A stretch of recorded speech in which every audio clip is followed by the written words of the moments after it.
अध्याय 30। The manipulator.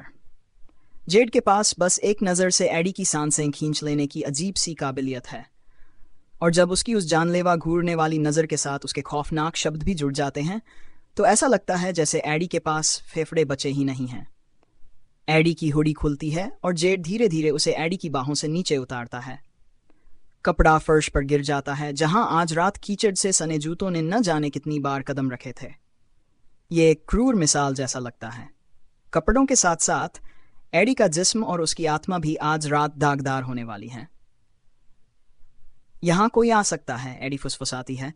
उसकी आवाज हवा में फैले इस तनाव को बमुश्किल चीर पाती है। जेड मुस्कुराता है, एक शैतानी मुस्कान जो एडी को बताती है कि अगर कोई आ भी जाए तो जेड को इससे कोई फर्क नहीं पड़ेगा।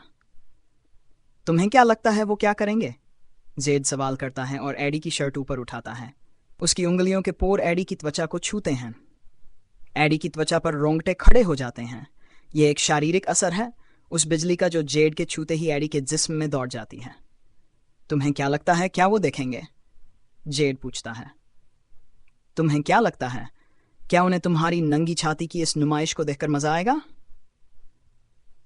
शायद हर तरफ शीशों में तुम्हारी गीली और टपकती हुई चूत का अक्स देखकर उनका काम वासना से बुरा हाल हो जाएगा। या जब तुम्हारा पानी निकलेगा तब तुम्हारी छाती पर छाने वाली उस खूबसूरत लाली को देखकर। मुझे लगता है कि तुम्हारी आंखों को ऊपर की तरफ चढ़ते हुए देखने में भी मजा आएगा, जब मेरा लंड तुम्हें इतनी गहराई तक भर देगा कि तुम्हारे अंदर मेरी एक बूंद की भी जगह नहीं बचेगी। डर का एक तीखा तीर सीधे एडी के दिल में गड़ जाता है, जिससे उसकी धड़कनें बेकाबू हो जाती हैं। लेकिन फिर भी एडी का जिस्म एक बहुत ही अंधेरे अंदाज में इसका जवाब देता है। जेड के शब्दों की तरह ही एडी को अपनी चूत में तड़प महसूस होती है और उसकी पैंटी धीरे धीरे इतनी गीली हो जाती है कि वो बिल्कुल वैसी ही हो जाती है जैसा जेड ने कहा था, पानी से टपकती हुई। क्या एडी किसी अजनबी के देखने पर सहज रह पाएगी? एडी को ऐसा नहीं लगता। लेकिन जेड जिस तरह से इस मंजर को बयां करता है उससे एडी सोचने पर मजबूर हो जाती है कि क्या वो फिर भी ऐसा होने देगी। क्या तुम दूसरों को मुझे नंगा देखने दोगे? एडी उखड़ी सांसों के साथ चुनौती देती है और अपनी शर्ट को काले फर्श पर गिरते हुए देखती है। जेड की उंगलियां एडी की रीढ़ की हड्डी पर धीरे धीरे और जानबूझकर सरकती हैं। वे उंगलियां लावे की तरह एडी के जिस्म को झुलसा देती हैं। नहीं, जेड एडी के कान में फुसफुसाता है। एडी शीशे के पार जेड को देखती है। उसकी आंखें नीचे की ओर फिसलती हुई एडी की छाती पर आकर टिक जाती हैं। एडी की ब्रा की पट्टी कसती है। कपड़ा ढीला होने से पहले उसकी त्वचा में गड़ता है। एडी के चूचों को सहारा देने वाले काले लेसी कप नीचे गिरते हैं और एडी को पूरी तरह नंगा कर देते हैं। एडी की निप्पल्स दर्दनाक हद तक तनी हुई हैं। जब जेड की नज़र एडी के उन सख्त निप्पल्स पर पड़ती है तो उसकी जीभ उसके निचले होंठ पर घूम जाती है, जैसे उस मंजर को देखकर उसके मुंह में लार टपक रही हो। तुम जानना चाहती हो कि मैं क्या करूंगा? जेड सवाल करता है। मैं उन्हें देखने दूंगा। मैं उन्हें देखते हुए तुम्हें अपना बनाऊंगा और तुम्हारे जिस्म के 1 इंच पर अपना हक जमाऊंगा। वो देखेंगे कि कैसे मेरा लंड तुम्हारे हर छेद को भर देता है, और फिर वो तुम्हें भेद तेज डिस्चार्ज के एहसास से रोते देखेंगे, और फिर मैं उन सालों को जान से मार डालूंगा। मेरा लंड तुम्हारे पानी से अभी सूखा भी नहीं होगा जब मैं मेरी चीज पर नजर डालने की जरूरत करने के लिए उनके गले रेत। एडी के अंदर छुपा डर एक तीखी नोक की तरह कस जाता है, जो उसके बचे खुचे होश उड़ाने की धमकी देता है। तुम पागल हो? एडी की सांसें अटक जाती हैं। इस बार जेड हंस पड़ता है। उसकी वो डरावनी और गहरी हंसी एडी की जांघों के बीच तक उतर जाती है। तुम इससे प्यार करना सीख जाओगी, जेड बेध्यानी में फुसफुसाता है। उसका ध्यान भटक जाता है क्योंकि उसके हाथ एडी के सपाट पेट से फिसलते हुए एडी की छाती को अपनी हथेलियों में भींच लेते हैं। एडी के चूचे किसी भी मायने में छोटे नहीं हैं। एडी को कुदरत से बेहतरीन उभार मिले हैं, लेकिन जेड के हाथों का आकार वे इतने बड़े हैं कि एडी की छाती उनके हाथों में छोटी लगती है, बमुश्किल उसकी हथेलियों से बाहर छलक पाती है। जेड एक दरिंदा है, अंदर से भी और बाहर से भी। फिर भी एडी को अपनी पैंटी और भी ज्यादा भीगती हुई महसूस होती है। यह मुमकिन नहीं होना चाहिए कि एक ही समय में जिस्म नफरत और वासना दोनों महसूस करे, लेकिन शायद इंसानी जज्बात की इस उलझन के बिना हम सब बेजान ही रह जाएंगे। जेड एडी के चूचों को दबाता है, लगभग दर्द की सीमा तक पहुंचते हुए। मैं जल्द ही इन्हें भी चोदने वाला हूँ। जेड उन्हें छोड़ने से पहले वादा करता है और अपने हाथों को एडी की जीन्स के बटन पर ले आता है। उसके हाथों के एक ही झटके के साथ एडी की हरकतें किसी तिजोरी में घुसे बैंक लुटेरे की तरह बिल्कुल भी छिप नहीं पाती। तुम आखिर कर क्या रही हो एडी? लानत है। एडी को खुद नहीं पता। यह गलत है, बहुत बहुत गलत।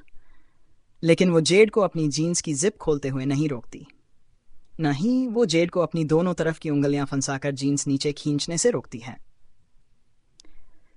जेड सबसे पहले एडी की जूते उतारने में मदद करता है और फिर जीन्स को पूरी तरह से बाहर निकाल देता है। अब एडी के शरीर पर उसकी काली लेसी थोंग के अलावा कुछ नहीं बचा है। एडी अपना थूक निगलती है। शीशे में अपनी और जेड की परछाई देखते ही उसकी धड़कनें तेज हो जाती हैं।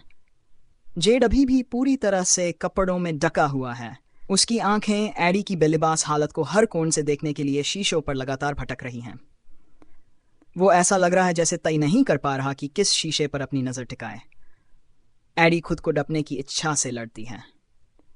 एडी को लगता है कि एक बेहद खूबसूरत मर्द के सामने लगभग पूरी तरह नंगे खड़े रहने से ज्यादा शर्मनाक तो खुद को छुपाने का नाटक करना होगा। तुम्हें भी कपड़े उतारने होंगे, एडी जिद करती है। ऐसा तो बिल्कुल नहीं होने वाला कि सिर्फ एडी ही यूं बेपर्दा खड़ी रहे। आखिरकार जेड एडी के पीछे से निकलकर उसके सामने आकर खड़ा हो जाता है। उसकी अलग अलग रंगों वाली आंखों से आंखें मिलाना एडी को दर्द देता है।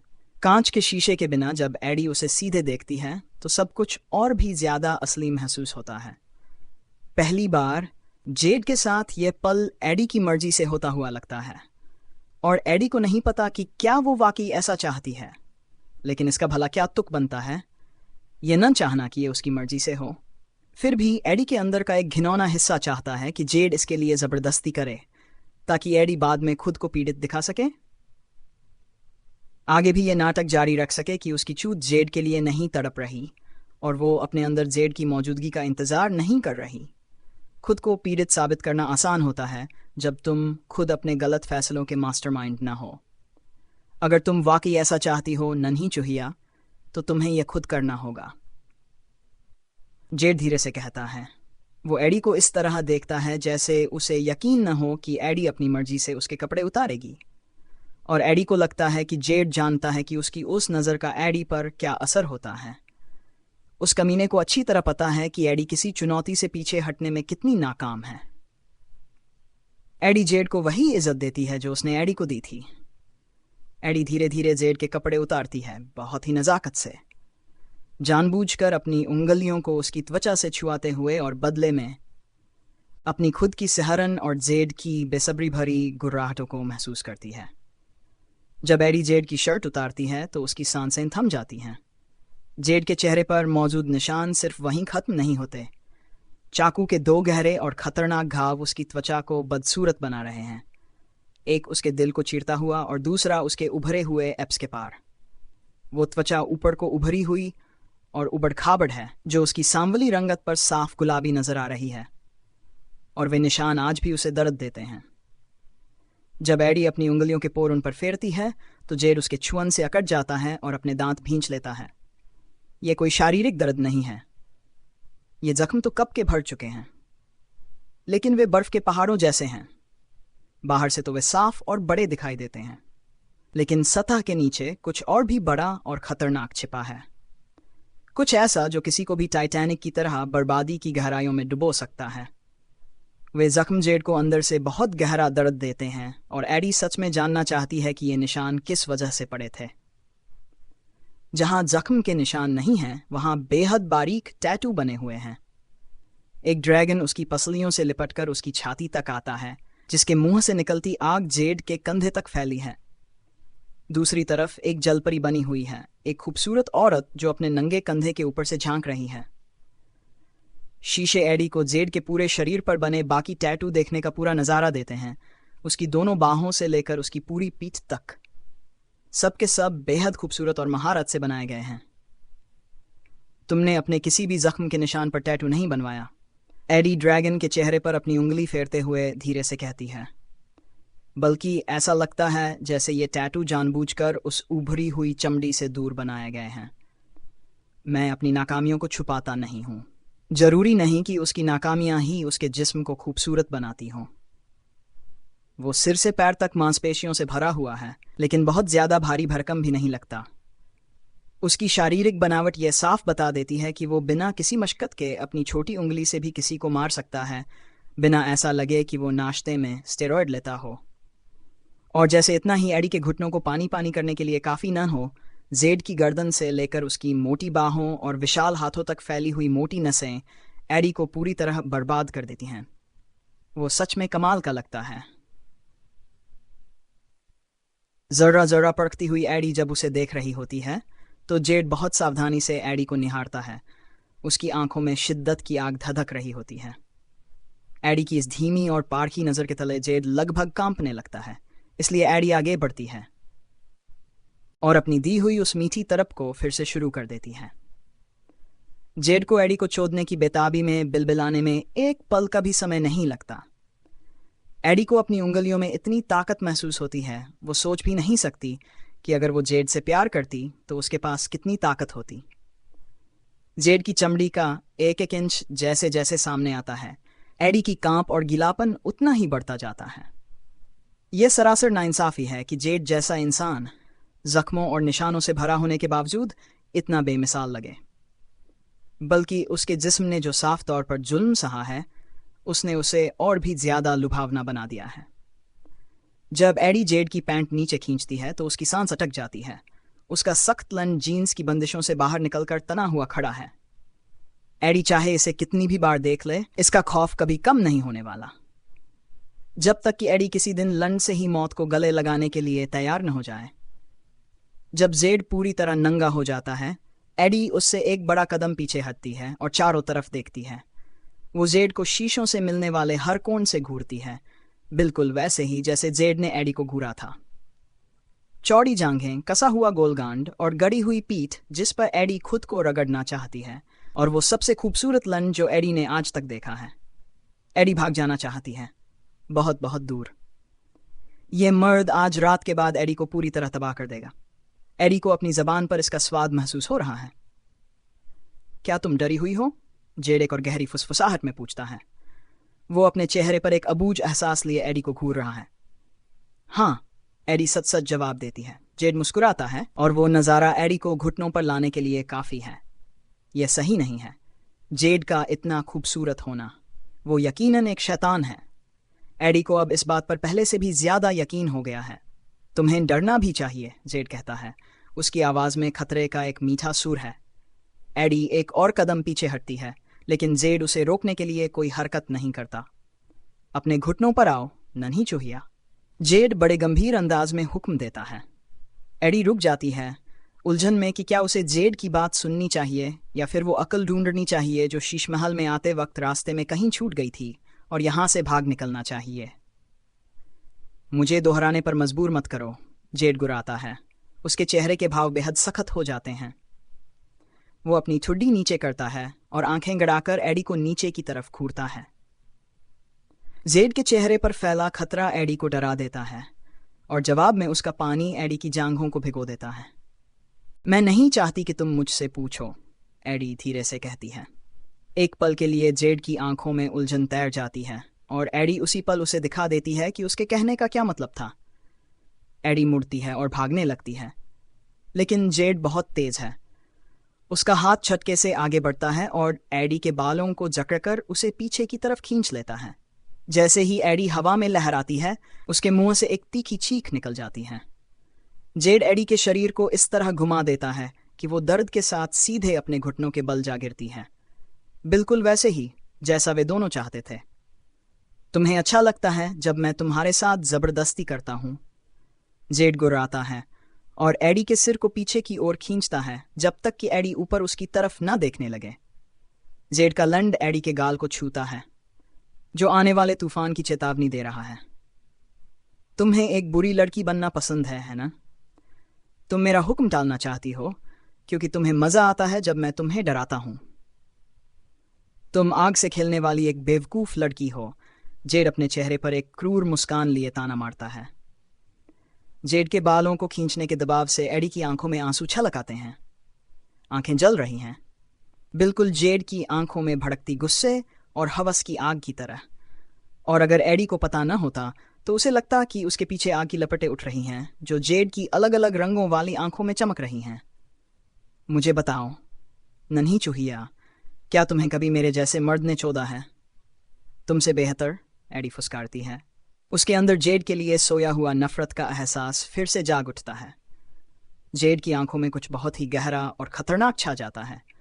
वो अपनी मनहूस भौं उठाता है और एडी तुरंत डर कर सिमट जाती है। ये एक झूठ था। वे दोनों ये बात जानते हैं। बचपन में जब एडी को कैथोलिक स्कूल भेजा गया था तो उसने पहली बात यही सीखी थी, अच्छी लड़कियां झूठ नहीं बोलती। दूसरा सबक यह था कि शैतान और उसके साए पर कभी भरोसा मत करो। लेकिन वे ये बताना भूल गए कि एक बार जब तुम उसके असर में आ जाओ तो उसे गुस्सा मत दिलाओ। शायद इसलिए क्योंकि ये एक आम अक्ल की बात है। एडी का निचला होंठ कांपने लगता है क्योंकि वो खुद को इतनी बेवकूफ़ होने के लिए कोसती है। कड़वाहट और अविश्वास अभी भी अंदर ही अंदर उबल रहे हैं। एडी नहीं जानती कि उसने ऐसा क्यों सोचा कि वो बिना विरोध किए जेड को खुद पर हावी होने देगी और खुद को चुदवाने देगी। जेड से प्यार होने से पहले ही वो एडी को जान से मार डालेगा। अपना मनहूस मुंह खोलो गंदी लड़की, अभी, इससे पहले कि मैं अपने लंड से तुम्हारा दम घोंट दूं। इस बार एडी उसकी बात मान लेती है। जैसे ही एडी के होंठ अलग होते हैं, जेड अपने लंड की सुपारी को एडी के होंठों के पार सीधे उसके गले के पिछले हिस्से तक ठूस देता है। जेड अपने दांतों के बीच से फुसकारता है और फिर एक जंगली गुर्राहट निकालता है। एडी दर्द से कराहती है और जब जेड अपने लंड को और गहरा ठूसता है तो एडी का दम घुटने लगता है। जेड का लंड रेशमी साटन में लिपटा हुआ सख्त फौलाद है, लेकिन उसकी चिकनाहट एडी के दर्द को जरा भी कम नहीं कर पाती। एडी के छोटे से मुंह के लिए जेड का लंड बहुत ज्यादा मोटा और बहुत ज्यादा लंबा है। एडी की आंखों में तुरंत आंसू भर आते हैं और छलक पड़ते हैं क्योंकि जेड खुद को और गहराई तक ढकेलता जा रहा है। एडी के हाथ बिना सोचे समझे जेड की मोटी जांघों को जड़ लेते हैं और उसे पीछे धकेलने की कोशिश करते हैं। सांप की तरह तेजी से जेड एडी के दोनों हाथों को एक ही हाथ से ऊपर दबोच लेता है और दूसरे हाथ से दोबारा एडी का सिर पकड़ लेता है। वो एडी के हाथों को ऊपर उठाकर अपने पेट से सटाकर बांध देता है। ऐसा लगता है जैसे एडी घुटनों पर बैठकर प्रार्थना कर रही कोई औरत हो जिसके हाथ आपस में बंधे हों और वो खुद चाहती थी ना। जेड गुर्राता है, अब इसे चूसो। अभी एडी वैसा ही करती है जैसा जेड कहता है, इस उम्मीद में कि शायद जेड थोड़ा ढीला पड़ेगा। एडी जोर जोर से चूसती है, अपने गालों को अंदर खींचकर जेड के लंड के निचले हिस्से की मोटी नस पर अपनी जीभ फिराती है। हाँ, ऐसे ही बेबी, जेड गहरी सांस लेते हुए कहता है और आखिरकार एडी को थोड़ा पीछे हटने देता है। लेकिन कुछ ही सेकंडों में वो एडी को वापस खींच लेता है। एडी के चूसने के दौरान वो उसके सिर को आगे पीछे घुमाता रहता है। जेड के होंठों से तारीफ के दबे हुए शब्द और आनंद की गहरी कराहें निकलती हैं, जबकि वो और भी ज्यादा आक्रामक होता जाता है। जेड के मुंह से निकलने वाले हर शब्द और आह के साथ एडी उसे खुश करने के लिए, अपनी गलती को सुधारने के लिए और भी ज्यादा बेताब होती जाती है। चलो देखते हैं। ग्रेसन पार्कर, वो मुझसे बेहतर था, है ना? एडी की आंखें फटी की फटी रह जाती हैं। वो उलझन में है कि जेड उसे कैसे जानता है और इस बात से डरी हुई है कि ये बात कहाँ जाकर रुकेगी। जब वो तुम्हारे घर से नंगा होकर भागा था तो मैंने उसे लगभग मार ही डाला था, इसलिए मुझे शक है कि वो मुझसे बेहतर था। और कौन? जेड अपने लंड को एडी के गले में और गहराई तक घुसाते हुए आखिरी शब्द पर जोर देता है। एडी का दम घुटने लगता है और जेड थोड़ा ढीला पड़ने से पहले एडी को कुछ सेकंड तड़पने देता है। ब्रैंडन हवेटी, Carlos Santonio, Tyler Sanders. Zed Eddie के साथ रहे हर मर्द के नाम की लिस्ट गिनाना जारी रखता है। जो सच कहें तो उतने ज्यादा भी नहीं है, लेकिन जब आप अभी अभी उनकी जान खतरे में डाल चुके हों तो ये गिनती बहुत बड़ी लगने लगती है। जेड एडी के सिर को झटके से पीछे खींचता है और एडी को एक अकेली सांस लेने की मोहलत देते हुए कहता है, मुझे उनमें से एक को मारने में बहुत मजा आएगा, नन्ही चूहिया। इससे पहले कि एडी कोई जवाब दे पाती या कीमती हवा का एक और घूंट ले पाती, जेड दोबारा अपने लंड से एडी का दम घोंटने लगता है। जेड जिस गहराई से एडी के गले में उतर रहा है उससे एडी की आंखों के आगे अंधेरा छाने लगता है। इससे कोई फर्क नहीं पड़ता कि एडी कितना उबकती है या जेड से मुकाबला करने की कोशिश करती है, जेड का लंड और भी ज्यादा सख्त होता जाता है। तुम चाहती हो कि मैं तुम्हारे मुंह में अपना पानी छोड़ूं, है ना? तुम तब से मेरा लंड चूसने के बारे में सोच रही हो जब तुमने अपनी उस प्यारी सी गर्दन पर बेल्ट बांधकर अपने घुटनों के बल बैठकर मेरी पूजा की थी। एडी ऊपर जेड की तरफ घूरती है। एक पल के लिए एडी की नफरत उसकी हवस से भी ज्यादा तेजी से भड़क उठती है। एडी की भूरी आंखों में गुस्सा झलकते देख जेड मुस्कुराता है, या यूं कहें कि अपने दांत दिखाता है। तुम ये चाहती तो हो, लेकिन तुम्हें यह कतई नहीं मिलने वाला। तुमने अभी तक यह हक हासिल नहीं किया है। बिना किसी चेतावनी के जेड एडी के सिर को जोर से पीछे छटकता है और उसका लंड बाहर निकल आता है। जेड एडी को उसके बालों से पकड़कर तब तक ऊपर उठाता है जब तक कि एडी अपने पैरों की उंगलियों के बल खड़ी न हो जाए। जेड, प्लीज, एडी से सिसकती है। आंसुओं की वजह से उसकी आंखों के आगे धुंधलापन छा गया है और ऑक्सीजन की कमी से उसकी छाती कसने लगी है। एडी को खुद नहीं पता कि वो किस चीज की भीख मांग रही है, अपनी जान की या उन बेगुनाह मर्दों की जिन्हें उसने अभी अभी मौत के मुंह में धकेला है। यह हुई ना अच्छी लड़की वाली बात। जेड एडी की तारीफ करता है। मुझे बहुत पसंद है जब तुम डरी हुई होती हो और भीख मांगती हो। ठीक उसी पल जब एडी को लगता है कि वो आखिरकार फिर से सांस ले सकती है, जेड उसकी सांसें तुरंत छीन लेता है। उसके होंठ एडी के होंठों पर एक बिजली जैसा चुंबन जमा देते हैं। एडी के नाखून जेड की छाती पर गड़ जाते हैं, जिससे जेड के मुंह से एक हल्की गुर्राहट निकलती है, क्योंकि वो एडी के मुंह को पूरी तरह अपने मुंह में समा लेता है। उन दोनों के बीच की ऊर्जा कड़कड़ाती है और धमाके के साथ फट पड़ती है, क्योंकि वे दोनों एक दूसरे को पी रहे होते हैं। आग की चिंगारियां और कड़वी शराब का स्वाद एडी की जबान पर छा जाता है। जहर का स्वाद पहले कभी इतना मीठा नहीं लगा था। जैसे ही उन दोनों की जबानें एक दूसरे पर हावी होने के लिए लड़ती हैं, जेड एडी की कमर को पकड़ता है और उसे बिना किसी मेहनत के ऊपर उठा लेता है। एडी की टांगें खुद ब खुद जेड की छरहरी कमर से लिपट जाती हैं। ठीक उसी पल एडी को अपनी पीठ पर ठंडे कांच का एहसास होता है। एडी के शरीर में उमड़ता हुआ तापमान जेड की दो रंगी आंखों की तरह आपस में टकरा रहा है। शीशे की वो ठंडक एडी के जिस्म में सिहरन पैदा कर देने की धमकी देती है। लेकिन एडी के जिस्म से चिपका जेड का शरीर आग की तरह दहक रहा है। एडी के कूल्हों के दोनों तरफ उसका दर्दनाक कसाव एडी को जेड के मुंह के अंदर ही हाँफने पर मजबूर कर देता है। एक ही झटके में जेड एडी की थोंक को उसके शरीर से फाड़कर अलग कर देता है और वो फटा हुआ कपड़ा उन दोनों के जिस्मों के बीच कहीं फंस कर रह जाता है। जेड थोड़ा पीछे हटता है और अपने लंड की सुपारी को एडी की चूत के मुहाने पर टिका देता है। मेरे लिए अपनी चूत फैलाओ, नन्ही चूहिया, जेड हुक्म देता है। एडी बहस करने के लिए अपना मुंह खोलती है। जेड से सीधे कहने ही वाली होती है कि वो बस उसे चोट डाले, लेकिन जेड के चेहरे का खौफनाक नज़ारा एडी की बोलती बंद कर देता है। बढ़ती हुई खींच के साथ एडी अपने दोनों हाथ उन दोनों के जिस्मों के बीच ले जाती है और वही करती है जो जेड ने कहा था। जैसे ही एडी अपनी चूत की फांकों को खुद खोलती है, उसकी छाती पर शर्म से लालिमा छा जाती है। ये बेहद नीचा दिखाने वाला एहसास है जब जेड जानता है कि एडी को यह सब नहीं चाहना चाहिए। जेड जानता है कि एडी चाहती है कि वो उसके अंदर जबरदस्ती घुसे, और अपनी बेइज्जती की सजा के तौर पर जेड एडी से यह जाहिर करवा रहा है कि एडी उसे कितना चाहती है, अपनी चूत खुद फैलाकर और उसे अपने अंदर दावत देकर। हे भगवान, एडी को जेड से नफरत है। जेड के हाथ एडी के कूल्हों पर दर्दनाक हद तक कस जाते हैं। कल सुबह जब एडी जागेगी तो उसकी त्वचा पर जेड के हाथों के नीले निशान होंगे और एडी का एक हिस्सा इस बात से कांप उठता है। जब एडी अपनी त्वचा पर जेड के हाथों की छाप लिए घूमेगी तो जो कुछ भी हुआ उसे भूल पाना नामुमकिन होगा। खबरदार जो अपने हाथ हिलाने की जुर्रत भी की, जेड धमकी देता है, और अगले ही पल वो एडी को अपने इंतजार करते हुए लन पर नीचे की ओर खींच लेता है। आह! एडी चीख पड़ती है। एडी के हाथ जेड की छाती पर जम जाते हैं ताकि वो खुद को पीछे धकेल सके। जेड का लन बहुत बड़ा है, जो एडी को इतना फैला रहा है जितना वो पहले कभी नहीं फैली थी। इस हमले से एडी की आंखें फटी की फटी रह जाती है और वो दर्द से कराह उठती है। एडी को अपनी उंगलियों के बीच जेड की मोटाई सरकती हुई महसूस होती है, क्योंकि वो खुद को एडी के अंदर और गहराई तक ढकेल रहा होता है। रुको, यह अंदर नहीं आ रहा, एडी हाँफते हुए कहती है। बेचारी नन्ही चूहिया, जेड मजाक उड़ाते हुए बड़े भारी और सख्त लहजे में फुसफुसाता है।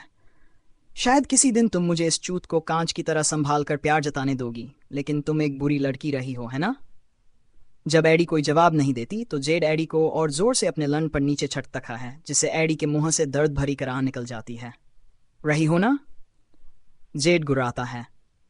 हाँ, एडी उखड़ी सांसों के साथ चीखती है और इस जबरदस्ती के एहसास से अपनी आंखें कसकर बंद कर लेती है। क्या तुम अब एक अच्छी बच्ची बनकर रहोगी? हाँ, एडी बेताबी में रोते हुए मिमियाती है। दर्द अब किसी बहुत ही तीव्र और सांसें रोक देने वाले एहसास में बदल रहा है। जेड बाहर निकलता है और फिर से अंदर ढकेलता है, इस बार थोड़ा धीरे, लेकिन उसका गुस्सा जरा भी कम नहीं हुआ है। एडी को ऐसा लगता है जैसे उसका शरीर फटने की कगार पर है। इतना ज्यादा भरे होना कतई स्वाभाविक नहीं है। वो सुपारी तक बाहर खींचता है और फिर अपनी पूरी लंबाई एडी के अंदर उतार देता है, इतना गहरा कि एडी कसम खा सकती है कि उसे जेड का लंड अपने गले तक आता हुआ महसूस होता है। एडी चीख पड़ती है, उसकी छाती में उमड़ते जज्बातों के उफान से उसकी आवाज़ टूट जाती है। ये बिल्कुल भी स्वाभाविक नहीं है। अरे लानत है एडी, मैं तुम्हारे अंदर मुश्किल से समा पा रहा हूं। शायद इसीलिए एडी को लग रहा है कि वो उसे चीरकर दो टुकड़े कर रहा है। जेड शुरुआत में धीरे लेकिन ताकत के साथ झटके मारना शुरू करता है। सख्त और कठोर झटके, फिर एक तड़पा देने वाली धीमी रफ्तार से खुद को बाहर खींचना और फिर से एडी के अंदर समा जाना। एडी को अपना जिस्म ढीला पड़ता हुआ महसूस होता है। वो लालच से उसे अपने अंदर खींचती है, जबकि जेड के हर झटके के साथ एडी की रूह पर उसका कब्जा होता जाता है। अपने पैरों को थोड़ा और फैलाकर जेड शीशे के सहारे खुद को संभालता है और एडी का पेट कस जाता है, क्योंकि उसे अंदाजा हो जाता है कि जेड उसके अंदरूनी अंगों पर कितना भयानक प्रहार करने वाला है। जैसे ही जेड अपनी रफ्तार बढ़ाता है, एडी की हर नस में तड़प की लहरें दौड़ जाती हैं। वो एडी को शीशे सटाकर दरिंदगी से चोदने लगता है, जबकि एडी के होंठों से ऐसी आवाजें निकलने लगती हैं जो उसने अपनी पूरी जिंदगी में कभी नहीं निकाली थीं। मजा इतना अंधा कर देने वाला है। और एडी की उंगलियों के बीच जेड का अंदर बाहर फिसलना उसके पेट के निचले हिस्से में उबलती हवस को और भड़का देता है। शीशे में हम दोनों को देखो, जेड बेरुखी से हुक्म देता है। बहुत मशक्कत के बाद एडी अपनी आंखें खोलती है और दर्जनों शीशों पर अपनी नज़र दौड़ती है। हर मुमकिन कोण से वही नज़ारा एडी को घूर रहा होता है। यह सब कुछ बहुत ज्यादा है। जेड को खुद को अपने अंदर ढकेलते हुए देखना। उसके झटकों की ताकत से जेड का गांड कसा हुआ है, जबकि एडी के गुलाबी गालों तक लालिमा छाई हुई है। एडी की आंखें अंधी हो रही हैं और उसके चेहरे पर एक ऐसा आनंद छाया है जिसे नकारा नहीं जा सकता। जेड अपना सिर घुमाता है और शीशे में से ही दोनों की आंखें आपस में टकराती हैं। एडी का दिल बैठ जाता है और वो अपनी नजरें हटा लेती है, लेकिन चारों तरफ देखने पर वो पाती है कि जेड की आंखें हर दिशा से सिर्फ उसी पर टिकी हैं। यह एडी की जिंदगी का सबसे गहरा और तीव्र एहसास है, बिल्कुल उस अंतरात्मा के एहसास की तरह जब आपको पता होता है कि कोई आपको देख रहा है, लेकिन यहां वो एहसास दर्जनों गुना बढ़ चुका था। एडी की आंखें फिर से जेड की आंखों से टकराती हैं और जेड के चेहरे पर एक धीमी मुस्कान फैल जाती है। वो एडी के करीब झुकता है, उसके होंठ एडी के होंठों को सहलाते हैं, जबकि वो एडी को धीरे धीरे बिखरते हुए देखता है और इस दौरान वो लगातार एडी को देखकर मुस्कुरा रहा होता है। मुझे बताओ नन्ही चूहिया, क्या तुम कभी मेरे जैसे मर्द ने चोदा है? एडी अपने होंठ काटती है और ना में सिर हिलाती है, अपनी आंखों को आनंद से पीछे की तरफ घूमने से रोकती है। जेड अपनी स्थिति बदलता है, अपनी बाहों को एडी के घुटनों के नीचे डालकर उन्हें ऊपर उठा देता है। एडी के मुंह से एक शर्मनाक चीख निकल जाती है, क्योंकि जेड अपने कूल्हों का कोण बदलता है और एक ऐसी जगह पर प्रहार करता है जो एडी की टांगों को तुरंत बुरी तरह कांपा देती है। हे भगवान, एडी कराह उठती है और इस बार एडी अपने सिर को पीछे शीशे पर टिकने और अपनी आंखों को आनंद से पीछे घूमने से रोक नहीं पाती। बिल्कुल सही, मैं ही तुम्हारा भगवान हूं, जेड गुर्राता है, इससे पहले कि एडी को उसकी गर्दन में उसके दांत गड़ते हुए महसूस हों। एडी का पेट कसने लगता है और वो महसूस कर सकती है कि एक चरम सुख खतरनाक तेजी से बन रहा है। ऐसा लगता है जैसे एडी के पेट में एक गुस्सैल समुंदर उबल रहा हो, जो एक विनाशकारी सुनामी बना रहा है, जो यकीनन एडी को मार डालेगी। जेड जिस बेरहमी से एडी को चोद रहा है, उससे शीशा बुरी तरह कांपने लगता है। ऐसा लगता है जैसे ये किसी भी पल चकनाचूर हो जाएगा, लेकिन एडी की हालत ऐसी नहीं है कि वो इस बात की परवाह करे। ठीक उसी पल जब एडी उस चरम सीमा पर पहुंचती है, जेड पूरी तरह से बाहर निकल जाता है। एडी सिसक पड़ती है। वो अचानक आया खालीपन लगभग दर्दनाक है। क्या? जेड एडी को पैरों के बल नीचे छोड़ता है और पीछे हट जाता है, फर्श की तरफ इशारा करते हुए। एडी के घुटने डगमगाते हैं। उसकी जांघों के बीच तेजी से मचलते तीखे मजे की वजह से उसका संतुलन बिगड़ जाता है। अपने हाथों और घुटनों के बल आ जाओ। एडी कोई बहस नहीं करती, मुख्य रूप से इसलिए क्योंकि चरम सुख का अधूरा छूट जाना दर्दनाक है और उसकी टांगें अब एडी का वजन उठाने के काबिल नहीं रही हैं। गुस्से के आंसू एडी की पलकों के किनारों पर आ जाते हैं, लेकिन वो अपने ताने को अंदर ही दबा लेती है। जेड उसकी सजा को और भी बदतर बना देगा। एडी को उम्मीद थी कि जेड पीछे से वापस उसके अंदर घुसेगा, लेकिन जेड के हाथ एडी की टांगों के बीच तेजी से आते हैं और उसके कूल्हों के निचले हिस्से से उसे पकड़ लेते हैं। वो एडी को तब तक ऊपर उठाता है जब तक कि एडी के घुटने जमीन से ऊपर नहीं उठ जाते, और मजबूरन एडी को खुद को मुंह के बल गिरने से बचाने के लिए अपने हाथों का सहारा लेना पड़ता है। एडी की चूत पर जेड की गर्म सांसें महसूस होती हैं और अगले ही पल उसके दांत एडी के दाने पर गड़ जाते हैं। एडी चीख उठती है, दर्द के उस दंश से झटक जाती है, लेकिन जेड पिछली बार की तरह एडी को तड़पाता नहीं है। वो तुरंत एडी के दाने को अपने मुंह में खींचकर चूसने लगता है और एडी की टपकती हुई चूत को चाटने लगता है। जेड गुनगुनाता है, जिससे एडी के अंदरूनी हिस्से में लजीज कंपकंपी दौड़ जाती है।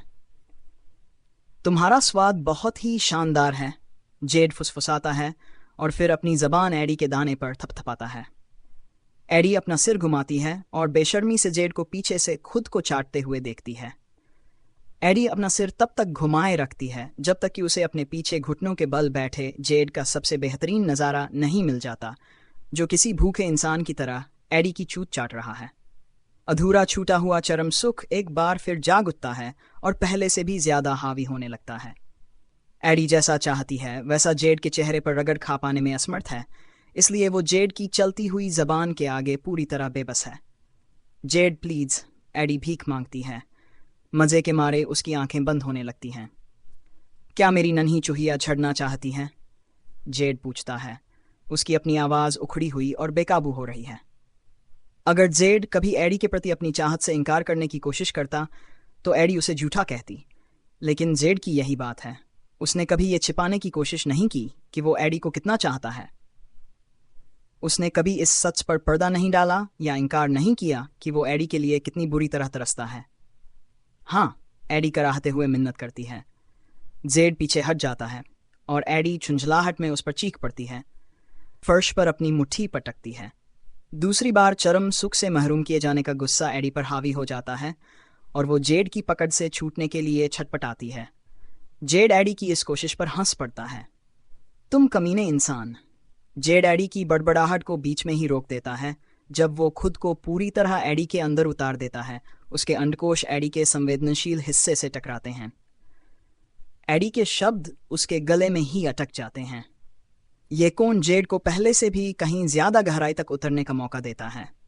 एडी अपनी पीठ को मोड़ती है और फर्श पर अपने नाखून गड़ा देती है, गंदी टाइलों को खुरचती है, क्योंकि जेड बिना रुके एडी के अंदर झटके मार रहा होता है।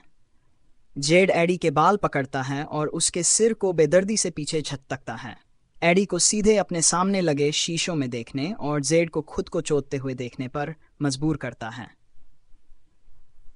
तुम मेरे लन पर पूरी तरह चढ़ना चाहती हो बेबी? एडी पागलों की तरह हाँ में अपना सिर हिलाती है। जेड जवाब में मुस्कुराता है। क्या तुम मेरी अच्छी बच्ची बनकर रही हो? एडी एक बार फिर डगमगाते हुए हाँ में सिर हिलाती है। तो फिर अपने मुंह से बोलो, एडेलिन। जेड की भारी कड़क आवाज में अपना पूरा नाम सुनकर एडी की चूत जेड के लंड पर और कस जाती है। मैं आपकी अच्छी बच्ची हूं, एडी हाँफते हुए बोलती है। वो अंधी कर देने वाली हवस के अलावा कुछ भी महसूस कर पाने की हालत में नहीं है। जेड अपना सीना एडी की पीठ से सटा लेता है और एडी की कसती हुई चूत को चीरते हुए अंदर तक चला जाता है। एडी के बालों में फंसा उसका हाथ नीचे की ओर खिसकर उसकी गर्दन को जकड़ लेता है और जोर से दबाता है, जबकि उसकी दूसरी हथेली एडी के सपाट पेट पर फैल जाती है। आज रात तो एक शुरुआत है, लेकिन मैं तुमसे वादा करता हूं नन्ही चूहिया, एक दिन तुम्हारा ये जिस्म मेरे बच्चों को अपनी कोख में पालेगा। जेड अपने दांत किचकिचाते हुए गुर्राता है। एडी की आंखें आनंद से पीछे की तरफ घूमने लगती हैं और जेड का चेहरा धुंधला हो जाता है और आखिरकार सुनामी की वो लहर एडी के अंदर से होकर गुजरती है। एडी इतनी जोर से चीखती है कि उसकी आवाज से शीशे कांप उठते हैं। एडी के होंठों से जेड का नाम एक दीवाने की तरह बार बार निकलने लगता है, जैसे उसकी पूरी दुनिया छोटे छोटे टुकड़ों में टूटकर बिखर रही हो। लानत है। बहुत बढ़िया बेबी, तुम्हारी चूत बहुत ही कसी हुई है, निचोड़ लो मेरे लंड को, जेड कराहते हुए कहता है। वो एक दहाड़ के साथ अपनी बात खत्म करता है। उसके कूल्हे कांपते हैं जब वो आखिरी बार एडी के अंदर जोरदार झटका मारता है, और एडी के अंदर अपना सारा पानी तब तक भरता रहता है जब तक कि एडी के अंदर जरा भी जगह नहीं बचती।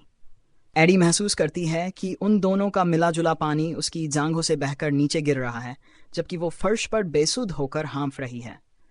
अपनी जिंदगी का सबसे बड़ा चरम सुख पाने के बाद भी एडी का शरीर उस एहसास के झटकों से कांप रहा है। एडी ठीक से सांस भी नहीं ले पा रही है। हिलने डुलने या साफ साफ सोचने की बात तो दूर की है। इसमें से कुछ भी सामान्य नहीं था, बिल्कुल भी नहीं। मुझे उम्मीद है कि तुम्हें पता होगा, एडी हाँफते हुए कहती है। मैं गर्भनिरोधक गोलियां लेती हूं। जेड उखड़ी सांसों के साथ हंस पड़ता है। फिलहाल के लिए। इससे पहले कि एडी कोई जवाब दे पाती, एक तेज घंटी उस भारी माहौल को भंग कर देती है। एडी की आंखें तुरंत उस दिशा में घूमती हैं और आवाज की जगह ढूंढ लेती हैं। एडी की उतारी हुई जीन्स में उसका फोन चमक रहा है और तेजी से वाइब्रेट कर रहा है। लानत है, दया का फोन है। एडी हड़बड़ाकर उठती है और फोन की तरफ भागती है। जेड के अपने अंदर से बाहर निकलने के एहसास से उसके दांत भिंच जाते हैं। जैसे ही एडी स्क्रीन पर हरा बटन दबाती है, उसका अंगूठा बुरी तरह कांप रहा होता है। हेलो, एडी जवाब देती है। अपनी आवाज को इतना कांपता और भारी सुनकर वो खुद ही झिझक जाती है। तुम कहाँ मरोड़ रही हो? दया फोन पर चिल्लाती है। उसकी खुद की आवाज गुस्से से कांप रही है। मैं रास्ता भटक गई थी और यहाँ फोन के नेटवर्क भी रुक रुक कर आ रहे थे। एडी झेंपते हुए झूठ बोलती है। असल में क्या हुआ था यह बताने की उसकी कोई हिम्मत नहीं है। जेड की मौजूदगी को नजरअंदाज करते हुए एडी हड़बड़ी में अपने कपड़े पहनने लगती है। दया के कान फाड़ते चिल्लाने और अपनी जांघों से नीचे बहते चिपचिपे एहसास से एडी झिझक उठती है। पार्क बंद हो चुका है एडी। मुझे तो कब का बाहर निकाल दिया गया और उन्होंने कहा कि शीश महल को भी खाली कराया जा चुका है। उस बेवकूफ सिक्योरिटी गार्ड ने मेरी बात का यकीन ही नहीं किया जब मैंने उससे कहा कि तुम बाहर नहीं आई हो। मैं डर के मारे पागल हुई जा रही थी। जैसे ही एडी अपने जूते पहनती है, उसके पीछे से दबी हुई आवाज में शिट की आवाज आती है, जो एडी का ध्यान अपनी ओर खींच लेती है। जेड अपने फोन की तरफ घूर रहा है। उसके चेहरे पर बेहद गंभीर और सख्त भाव छाए हुए हैं। उसने अपने काले जूतों और नीचे की तरफ लटकी हुई खुली जीन्स के अलावा कुछ नहीं पहन रखा है, जिससे उसके पेट के निचले हिस्से की तराशी हुई रेखाएं साफ दिखाई दे रही हैं, जो कपड़े के नीचे गायब हो रही थीं। जैसे ही एडी का ध्यान जेड पर टिकता है, दया की बड़बड़ाहट उसके लिए पृष्ठभूमि का शोर बनकर रह जाती है। जेड के फोन की रोशनी उसकी चिकनी त्वचा पर उभरती मांसपेशियों को उभार रही है। उसके शरीर के घाव और काले उलझे हुए टैटू उसके जंगलीपन को और बढ़ा रहे हैं। जेड के हाथों और बाहों में दौड़ती नसें बाहर की ओर उभरी हुई हैं। और लानत है, अगर एडी पहले से ही शीशे के सहारे न टिकी होती तो जेड का यह खौफनाक रूप देखकर ही जमीन पर गिर पड़ती। कटे फटे निशानों और इस खुरदुरेपन की उस मूरत ने एडी को बेसुध होने तक चोदा था और कसम खाई थी कि एक दिन एडी उसके बच्चों की मां बनेगी। एडी की सांसें थमने लगती हैं। एडी, मैं कसम खाती हूँ। मैं बस अभी बाहर आती हूँ Daya. I am so sorry. Eddie Zed से अपनी नजरें हटाकर आसपास का जायजा लेने की कोशिश करते हुए जवाब देती है। खुद को संभालने की कोशिश करती है, जो कि लाखों शीशों वाले इस महल में करना वाकई बहुत मुश्किल काम है। दया एक गहरी शांत सांस लेती है। ठीक है, आई एम सॉरी। मैं बस बहुत ज़्यादा डर गई थी एडी। एडी सिहर उठती है क्योंकि एक अलग ही किस्म का बवंडर उस पर हावी होने लगता है। ये बवंडर हर मुमकिन नकारात्मक भावना से भरा हुआ है। ग्लानि, शर्म, पछतावा। मुझे वाकई बहुत अफसोस है दया। मैं बस कुछ ही देर में तुमसे मिलती हूँ। एडी फ़ोन काट देती है और तुरंत उस दिशा में चलने लगती है जहाँ उसे लगता है कि उसे जाना चाहिए। गलत रास्ता है नन्ही चूहिया, मेरे पीछे आओ, जेड कहता है। उसकी भारी कड़क आवाज़ एडी को तनाव से भर देती है। उसके कंधे कस जाते हैं। जेड कपड़े पहन चुका है और उल्टी दिशा में बढ़ रहा है। एडी अनमने ढंग से मुड़ती है और जेड के पीछे पीछे चलने लगती है। वो ये पूछने या परवाह करने की जहमत नहीं उठाती कि जेड को बाहर निकलने का रास्ता कैसे पता है, जब तक कि वो उसे यहाँ से बाहर निकाल रहा है। 15 मिनट के तनाव भरे सफ़र के बाद उन्हें बाहर निकलने का दरवाज़ा मिल जाता है और एडी भागकर बाहर निकलती है। ठंडी हवा उसके गर्म तपते चेहरे पर मरहम का काम करती है। मेले का नज़ारा एडी के अंदर आने के वक्त से बिल्कुल अलग था। पूरा मैदान पूरी तरह वीरान पड़ा हुआ था। पूरे मैदान में न तो कोई इंसान दिखाई दे रहा था और न ही कोई रोशनी जल रही थी। वे दोनों अंदर कितनी देर तक थे? एडी समय देखती है और रात के 12:30 बजते देखकर उसकी आंखें फटी की फटी रह जाती हैं। 2 घंटे। एडी पूरे 2 घंटे से अंदर थी। हाँ, माना कि आधा वक्त तो शीशों से रास्ता निकालने में निकल गया था, लेकिन फिर भी सामान्य लोग इतनी देर तक तो चोद मजा नहीं करते हैं क्या? जेड एडी के पीछे कहीं खड़ा है, इसलिए एडी अपने कंधे के ऊपर से पीछे मुड़कर देखती है और कहती है, मेरे पीछे बाहर मत आना। दया मेरा इंतजार कर रही है और मैं नहीं चाहती कि वो तुम्हें देखे। एडी खुद अपनी आवाज में कड़वाहट महसूस कर सकती है। बाहर निकलने का रास्ता ढूंढने में लगे पूरे 15 मिनटों के दौरान एडी बस यही सोच रही थी कि वो जेड से दोबारा चोदना चाहती है, और यह बात एडी को अंदर तक डरा देती है। यह एडी के लिए हकीकत से रूबरू होने का वक्त था। एक कड़वा सच कि उसने अभी अभी अपने स्टॉकर के साथ सेक्स किया था। एडी को इसमें से कुछ भी नहीं होने देना चाहिए था। इससे पहले कि एडी संभल पाती, जेड का हाथ उसकी कलाई पर कस जाता है और वो एडी को अपनी तरफ घुमा लेता है। एडी लड़खड़ाकर उससे टकराती है, लेकिन जेड उसे तुरंत संभाल लेता है और अपना हाथ एडी की गर्दन के पीछे कसकर लपेट लेता है। वैसे भी मुझे एक साइको लड़की के साथ डेट के लिए देर हो रही है, जेड बड़ी सहजता से कहता है। एडी की आंखें बड़ी हो जाती हैं और जब जेड एडी की आंखों में गुस्सा देखता है तो मुस्कुरा देता है। जलो मत नन्ही चूहिया, वो कोई असली डेट नहीं है। वो मेरी पसंद की सिरफिरी नहीं है, भले ही वो तुम नहीं हो। एडी ताना मारती है। मैं जल नहीं रही हूं, मुझे छोड़ो। एडी जेड से दूर हटने की कोशिश करते हुए चिढ़कर कहती है। जेड एडी को अपने करीब खींच लेता है। उसके होंठ एडी के होंठों को छूते हैं जबकि वो एडी की आंखों में गहराई से घूरता है। ऐसा कभी नहीं होगा एडेलिन, मैं तुम्हें कभी नहीं जाने दूंगा। एडी एकदम ठिठक जाती है। उसकी आवाज़ की गंभीरता से हैरान रह जाती है। जेड वाकई गंभीर है। इससे पहले कि एडी कोई जवाब दे पाती, वो अपने होंठ एडी के होंठों पर भींच देता है, और चूंकि ये आखिरी बार होगा जब एडी इस आदमी को खुद को छूने की इजाज़त देगी, इसलिए एडी भी उसी शिद्दत से जवाब देती है। एडी उसे खरोंचती है, उसकी हुडी का कॉलर बेदर्दी से खींचती है और जेड का निचला होंठ अपने दांतों के बीच दबाकर तब तक कसकर काटती है जब तक कि एडी की जबान पर उसके खून का स्वाद नहीं आ जाता। जेड गुर्राता है और एडी को पूरी तरह अपने आगोश में ले लेता है। उसके मुंह से अभी भी एडी की चूत का स्वाद आ रहा है, और फिर वो भारी सांसें लेते हुए एडी से झटके से अलग हो जाता है। जाओ, जेड रूखेपन से हुक्म देता है। एडी जरा भी संकोच नहीं करती। एडी मैदान से लड़खड़ाते हुए अपनी कार की तरफ बढ़ती है, जो पार्किंग लॉट में बची अकेली कार थी। दया बेचैन होकर स्टीयरिंग व्हील के पीछे बैठी है। उसकी घूरते हुए नजरें एडी पर ही टिकी हैं। एडी एक ठंडी सांस भरती है, खुद को उस कठिन बातचीत के लिए तैयार करती है जिसे शुरू करना भी उसे नहीं समझ आ रहा। एडी अपनी झूठी कहानी पर ही कायम रहेगी। वो रास्ता भटक गई थी, बस इतनी सी बात है। एडी कार का दरवाज़ा खोलती है और लगभग गिरते हुए अंदर बैठती है। जब एडी दया की नज़रों से नज़रें मिलाती है तो दया एडी को 1000 सूरज की तपन के साथ घूर रही होती है। तुम्हें देखकर और तुमसे ऐसी बदबू क्यों आ रही है जैसे तुम अभी अभी चुद कर आई हो?